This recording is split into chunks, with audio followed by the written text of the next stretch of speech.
में दिन रात लीन रहती है। कथा आती है शबरी जी एक छोटी जात की थी, उनका विवाह उत्सव हो रहा था। उन्होंने देखा उनके विवाह में बहुत से पशुओं को बांध कर रखा हुआ है। पूछते हैं पिताजी इन पशुओं का क्या किया जाएगा? कहती है जब तुम्हारी बारात आएगी तो उनके लिए इन पशुओं को मारकर भोजन बनाया जाएगा। सुनकर शबरी मैया कांप जाती है कि मेरे विवाह में इतने पशुओं की हत्या होगी। रात के समय में जाती है और जितने पशु होते हैं सबके बंधन को काट देती है, सबको मुक्त करती है। और जो पशु हैं जो बंधन से मुक्त हुए हैं वो आशीर्वाद देते हैं, शबरी जाओ तुम्हारा बंधन काटने के लिए राम तुम्हारे द्वार पर स्वयं आएंगे। ये कथा शबरी जी की है। मां शबरी घर से चली जाती है, मतंग मुनि के आश्रम में जाकर रहने लगती है। वहां पर जाकर ऋषि मुनियों की सेवा करती है, उनका भोजन की व्यवस्था करती है, साफ सफाई की सारी व्यवस्था करती है और उनके पास ही पुत्री बनकर रहने लगती है। एक दिन मतंग मुनि का अंतिम समय आता है। कहते हैं पुत्री मेरे भाग्य में तो राम का दर्शन नहीं है, परंतु तुम्हारे भाग्य में राम का दर्शन अवश्य है। मैं तुम्हें बताता हूं कि राम तुम्हारे द्वार पर तुम्हें दर्शन देने के लिए आएंगे। तुम यही उनका इंतजार करते रहना, प्रतीक्षा करना। और मतंग मुनि प्रभु के धाम को चले जाते हैं। वर्षों बीत गए प्रतीक्षा करते करते। गुरुदेव की एक बात कि राम आएंगे, उसी बात को लेकर आज कई वर्षों से शबरी मैया इसी इंतजार में है। ये नहीं पता कि राम कब आएंगे। गुरुदेव ने बताया था कि राम एक दिन तुम्हारी कुटिया में अवश्य आएंगे। युवा अवस्था थी लेकिन आज वृद्ध अवस्था हो चुकी है, बूढ़ी हो चुकी है, आंखों से दिखाई भी कम देता है। किसी ने कहा शबरी तू तो बूढ़ी हो गई है, लेकिन राम तो नहीं आए। शबरी कहती है बूढ़ी मैं हुई हूं, मेरी प्रतीक्षा कभी बूढ़ी होने वाली नहीं है। राम आएंगे और एक दिन इस शबरी के द्वार पर अवश्य आएंगे, क्योंकि मुझे अपने गुरु की बात पर विश्वास है। मेरे गुरु मतंग मुनि कभी झूठी भाषा नहीं बोलते। उन्होंने कहा है कि राम आएंगे तो अवश्य आएंगे। आज राम जी की प्रतीक्षा शबरी मैया करती है, दिन रात उसी रास्ते को साफ करती है, संवारती है, रोज लाकर पुष्पों को उन्हीं रास्तों पर बिछाती है, रोज उस रास्ते के कांटे को चुनती है। कहती है शबरी सवार रास्ता आएंगे राम जी, शबरी सवार रास्ता आएंगे राम जी, शबरी सवार रास्ता आएंगे राम जी, शबरी सवार रास्ता आएंगे राम जी, शबरी सवार रास्ता आएंगे राम जी। मेरा भी धन्य जीवन, मेरा भी धन्य जीवन बनाएंगे राम जी, मेरा भी धन्य जीवन बनाएंगे राम जी, शबरी सवार रास्ता आएंगे राम जी।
श्री राम को, बैठाया न श्री राम को, बोले काम जी शबरी सवार रास्ता आएंगे राम जी, शबरी सवार रास्ता आएंगे राम जी। आए हैं जब श्री राम जी चरणों में गिर पड़ी, आए हैं जब श्री राम जी चरणों में गिर पड़ी, आए हैं जब श्री राम जी चरणों में गिर पड़ी। अश्कों से धो रही वो, अश्कों से धो रही वो, आए हैं राम जी शबरी सवार रास्ता आएंगे राम जी, शबरी सवार रास्ता आएंगे राम जी, शबरी सवार रास्ता आएंगे राम जी। सुंदर बिछा के आसन बैठाया राम को, सुंदर बिछा के आसन बैठाया राम को, सुंदर बिछा के आसन बैठाया राम को। दिए कंद मूल लाकर, दिए कंद मूल लाकर आएंगे राम जी, शबरी सवार रास्ता आए हैं राम जी, शबरी सवार रास्ता आएंगे राम जी, शबरी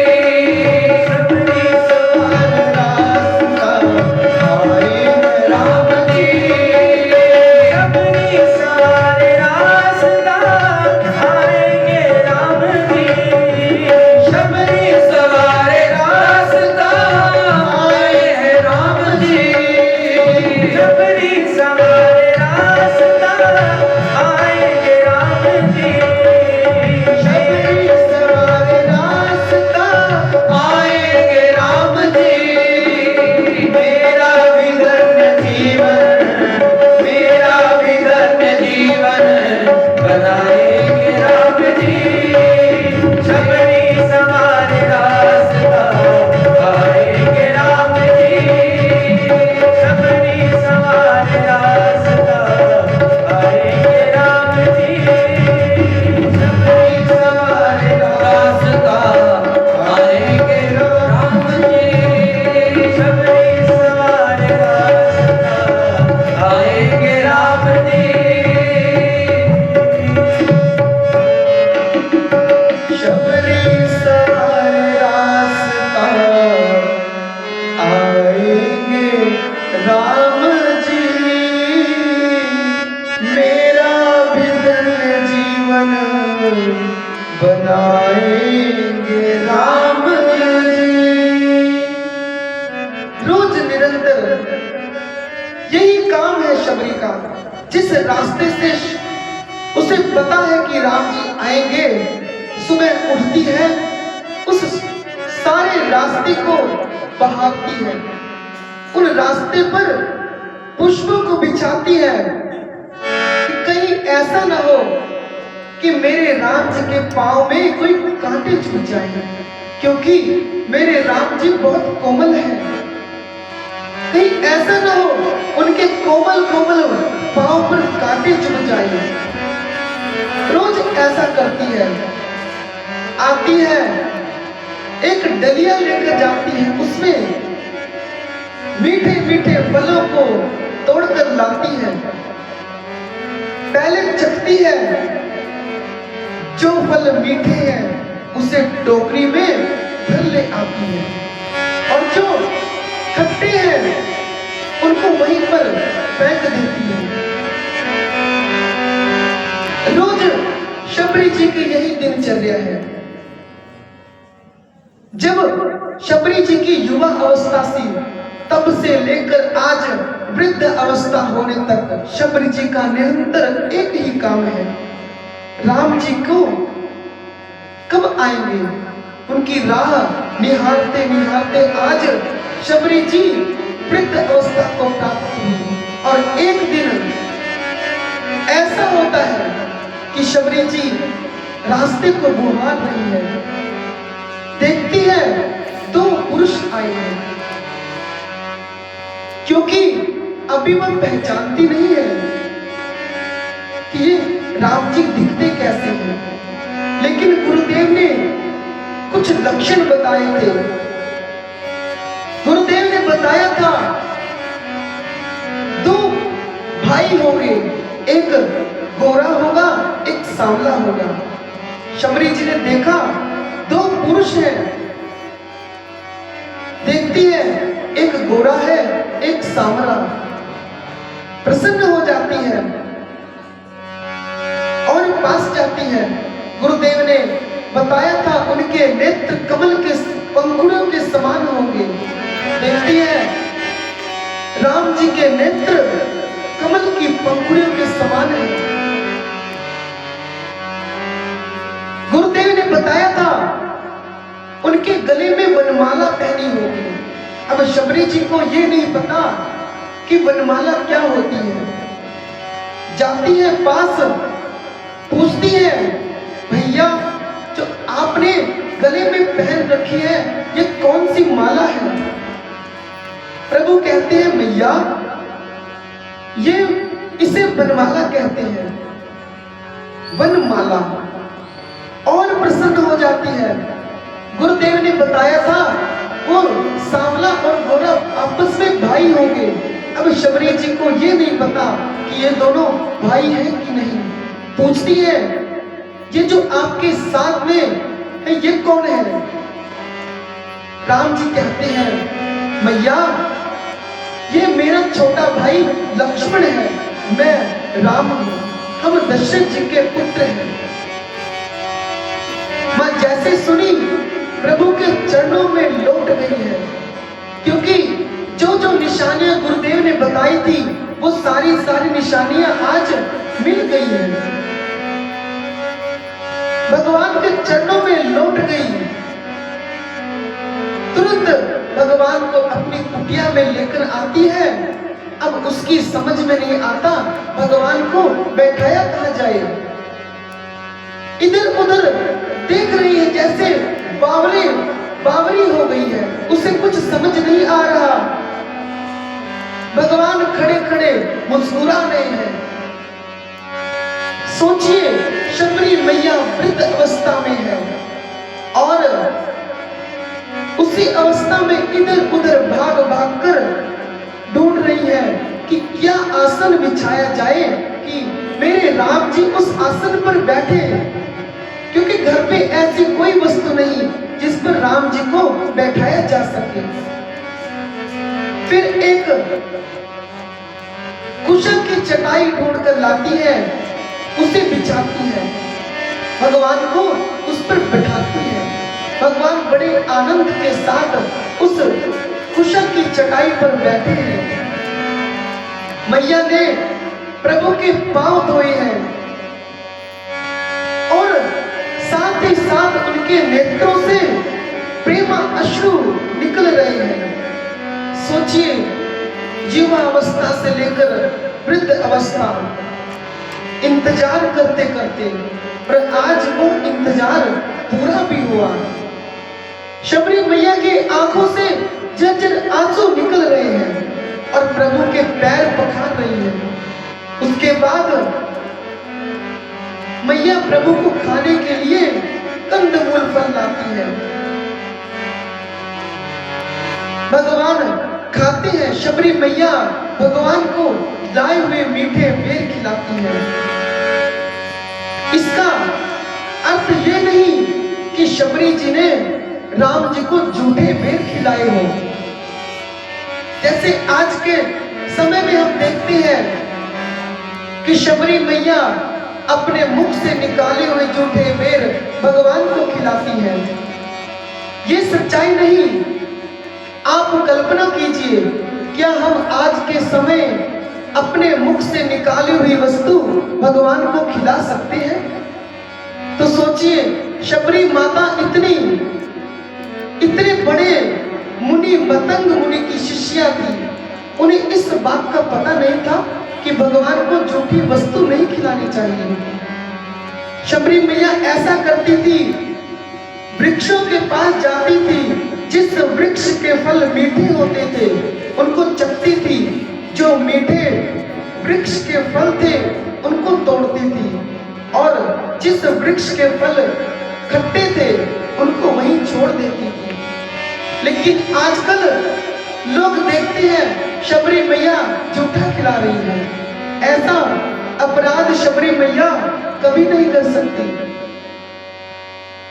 कंदमूल फल खाने के बाद अब शबरी मैया भगवान के सामने हाथ जोड़े खड़ी है। कहते प्रभु, मुझे आपकी स्तुति नहीं आती, आपका पूजन मुझे नहीं आता, मुझे कोई विधान नहीं आता जिससे मैं आपका पूजन कर सकूं। भगवान शबरी मैया की बातों को सुनकर आनंद में आ जाते हैं। कहते हैं, मैया मानव एक भक्ति कर नाता, मैं एक भक्ति के नाते को ही मानता हूं।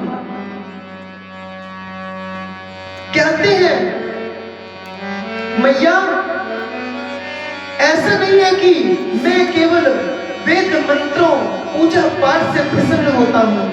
यदि कोई सच्चे हृदय से भी मुझे पुकारे तो मैं उस पर प्रसन्न हो जाता हूं। आपका मन तो बिल्कुल निर्मल है, आपको मेरी स्तुति करने की कोई आवश्यकता नहीं। अब तो मैं आपकी स्तुति करूंगा, आपको सिखाऊंगा, मैं आपको नवदा भक्ति का ज्ञान दूंगा। भगवान ने यहाँ पर शबरी जी को नवदा भक्ति बतलाई है। 9 प्रकार की भक्ति। इसमें पहली भक्ति है संत की, संत का संग करना। यदि हम संत का संग करते हैं, इसी प्रकार भगवान शबरी मैया को नवदा भक्ति का ज्ञान देते हैं। शबरी मैया आनंद में आ जाती है। इसके बाद प्रभु शबरी मैया को अपनी भक्ति प्रदान करते हैं। कहते हैं, मैया यदि इन 9 भक्तियों में से यदि कोई मनुष्य एक भक्ति भी करता है तो मैं उस पर सदैव प्रसन्न रहता हूं। हम यहाँ पर कथा श्रवण कर रहे हैं, ये भी एक प्रकार की नवदा भक्ति में भी एक भक्ति है। यदि हम मन के साथ इस कथा को श्रवण कर रहे हैं तो वे भी नवदा भक्ति में एक भक्ति ये भी है। 9 प्रकार की भक्ति को बताने के बाद भगवान शबरी मैया का उद्धार करते हैं। शबरी मैया उस भगवान के सामने ही भगवान के दाहिने पांव के अंगुष्ठ में समा जाती है। शबरी मैया को गति देते हैं प्रभु मयोती। उससे पहले भगवान शबरी मैया से सीता जी के बारे में पूछते हैं। शबरी मैया कहती है, प्रभु आप तो अंतर्यामी हैं, आप मुझसे क्या पूछते हो?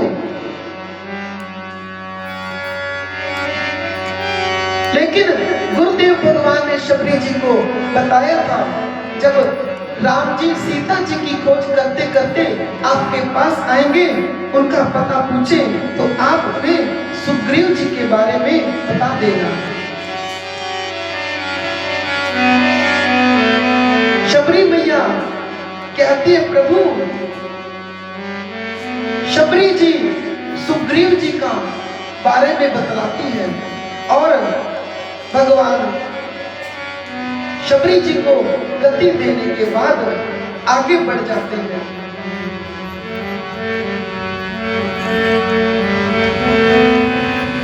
चलते चलते प्रभु आज पंपा सरोवर के पास पहुंचे हैं। क्योंकि शबरी मैया ने पंपा सरोवर पर ही कहा था सुग्रीव जी मिलेंगे। भगवान पंपा सरोवर पर पहुंचे हैं, राम जी लक्ष्मण जी के साथ खड़े हैं, लेकिन बहुत समय इंतजार करने के बाद भी जब सुग्रीव जी नहीं आए तो राम जी कहते हैं भैया सुग्रीव जी नहीं आ पा रहे हैं तो क्या हम ही लगता उनके पास चलते हैं, यदि वो नहीं आ पा रहे हैं तो क्यों ना हम ही उनके पास चलते हैं।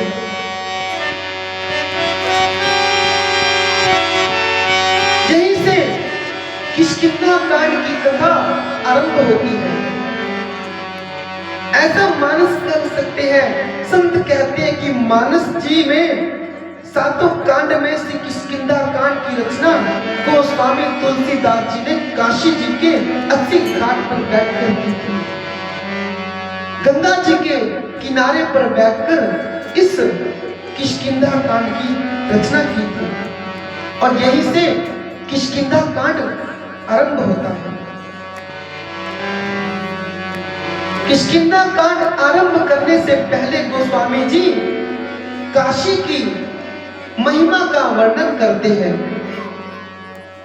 कहते काशी वो नगरी है जहां पर यदि कोई मच्छर भी अपने प्राणों को त्याग दे तो भगवान शंकर आकर उसके कानों में राम नाम कहकर उसे मुक्त कर देते हैं। काशी ऐसी नगरी है जिसका विनाश कभी नहीं होता। पृथ्वी के प्रलय काल में भी काशी नगरी बनी रहेगी। काशी सर्वकाल एक रस बनी रहती है क्योंकि यहाँ भगवान शिव का निवास स्थान है।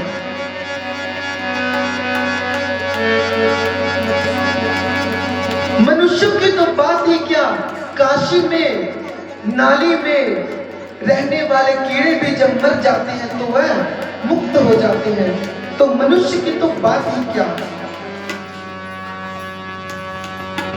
काशी की महिमा अनंत है। काशी की